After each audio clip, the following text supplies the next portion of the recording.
Welcome to the Library of Virginia. I'm Mary Julian, one of the curators of our exhibition, We Demand Women's Suffrage in Virginia, which opened earlier this year as part of the library's centennial celebration of the ratification of the 19th Amendment guaranteeing women's voting rights. Since the library is closed, we wanted to bring some parts of the exhibition to you. The item I want to talk about today was loaned to us by the granddaughter of suffrage activist Maud Jamison. Maud was born in 1890 and grew up in Norfolk, where she began working as a public school teacher about 1909. When she was in her early 20s, she got involved in the movement for women's voting rights. Her hometown newspaper described Maud as taking, quote, a leading part in every suffrage movement inaugurated here. She first joined the Equal Suffrage League of Norfolk, which was then working to convince the General Assembly to amend the state constitution to authorize Virginia women to vote. However, Maud believed that a women's suffrage amendment to the Constitution of the United States would be the quickest way to win the right to vote, which turned out to be correct when the 19th Amendment was ratified in 1920. In 1915, Maud joined the newly organized Virginia branch of the Congressional Union for Women's Suffrage, which later changed its name to the National Women's Party.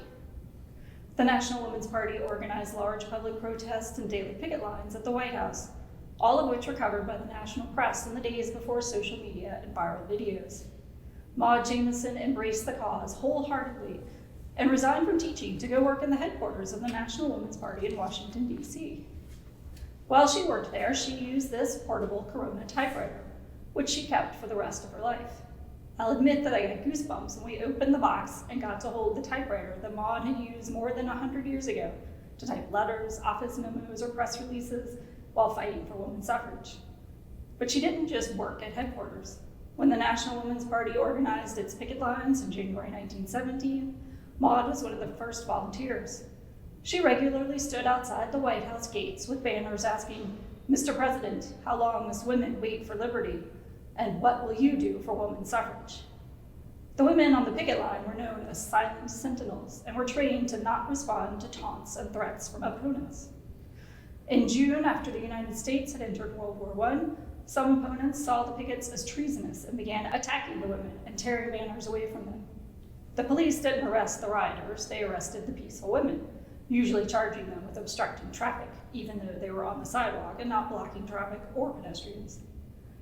Maud Jamison was among the first group of pickets arrested, and she was probably arrested more than any other Virginia suffragist, at least 7 times and maybe as many as a dozen. Like the other pickets, she refused to pay a fine, and so was sent to the District of Columbia's workhouse in Lorton, Virginia on the Occoquan River, where the women endured inedible food, unsanitary conditions, and sometimes faced violent treatment. Maud's sister once sent her fried chicken, but it was probably eaten by the prison guards since they often didn't let the suffragists have their mail or visitors or even a toothbrush. So in this typewriter, I see Maud Jamison's persistence and devotion to the cause of voting rights for women, her willingness to leave her home and job, to stand on the picket lines and to face arrest and imprisonment for her belief that women deserve the right to vote. When the library is open again, I hope that you'll visit our exhibition and get to see this piece of history for yourself. In the meantime, you can learn more about Maud Jamison and other Virginia suffragists and their fight for voting rights at our website, edu.lva.virginia.gov/we demand. Thanks for joining us.